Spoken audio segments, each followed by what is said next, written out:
أعوذ بالله من الشيطان الرجيم بسم الله الرحمن الرحيم وصلى الله على سيدنا محمد وعلى آله وصحبه وسلم تسليما أما بعد. Donc le but de cette vidéo est d'expliquer ce qu'est la siyaha.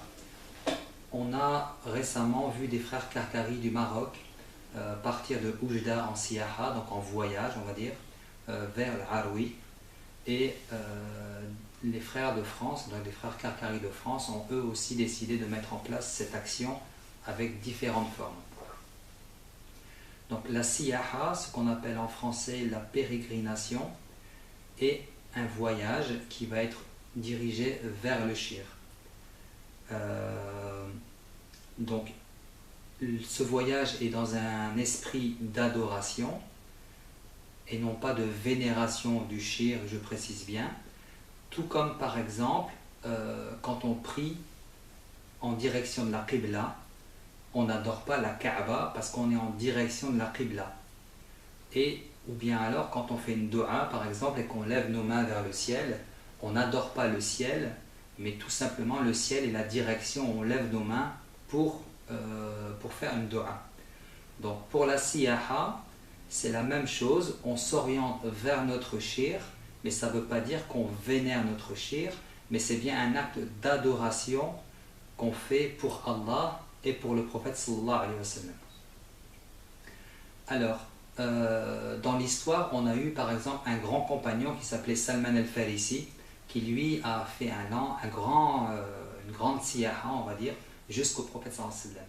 Donc ça prouve bien que ce voyage, donc c'est des voyages qui sont dans l'histoire de l'islam, bien sûr, et que si le prophète sallallahu alayhi wa sallam était là, fatalement, si nous on le fait vers notre shir, à plus forte raison, on l'aurait fait pour le prophète sallallahu alayhi wa sallam. Et si on est capable, par exemple, de faire un long voyage pour notre shir, pour le prophète sallallahu alayhi wa sallam, on va peut-être faire le tour de la terre. Donc ça, c'est une chose qui est importante. On peut aussi se souvenir que donc, les gens à l'époque, il n'y a pas plus de 50 ou 60 ans, partaient encore au pèlerinage à pied. Et ça, c'est des choses qui ont disparu maintenant avec les moyens de transport modernes, mais ça ne veut pas dire, ça ne remet pas en cause le fait que de partir à pied ou en siyaha au pèlerinage, c'est devenu quelque chose de haram, d'interdit ou de déconseillé, bien au contraire. Mais on s'est habitué, on va dire, à un certain confort dans le voyage qui, malheureusement, chez les musulmans, on pense toujours plus à la facilité que de partir à pied au pèlerinage.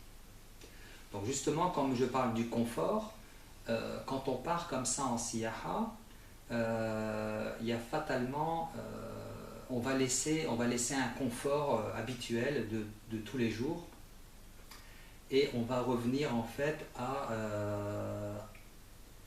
des choses qui sont très difficiles, dans le sens où les choses qui sont faciles à la maison, en voyage, ça devient toujours plus difficile. On n'a pas forcément de l'eau à disposition, on n'a pas forcément un lit à disposition, on n'a pas forcément à disposition tout le confort qu'on a à la maison. Donc les petites choses banales prennent tout de suite une forme un petit peu plus compliquée en siyaha.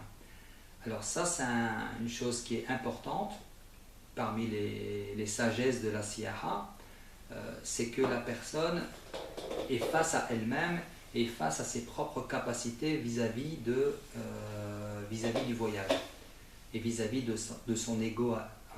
Donc ça lui permet de faire en fait un point direct sur ce qu'il est capable de faire, sur ce qu'il est capable d'endurer pendant un voyage.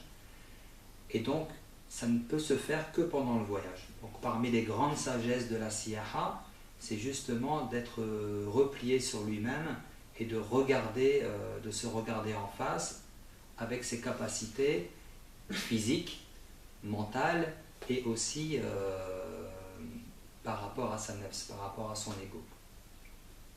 Donc voilà à peu près en gros les choses qui sont intéressantes pour la siyaha. Donc je vais en terminer là pour cette partie-là. وصلى الله على سيدنا محمد وعلى آله وصحبه وسلم تسليما سبحان ربك رب العزة عما يصفون وسلام على المرسلين والحمد لله رب العالمين.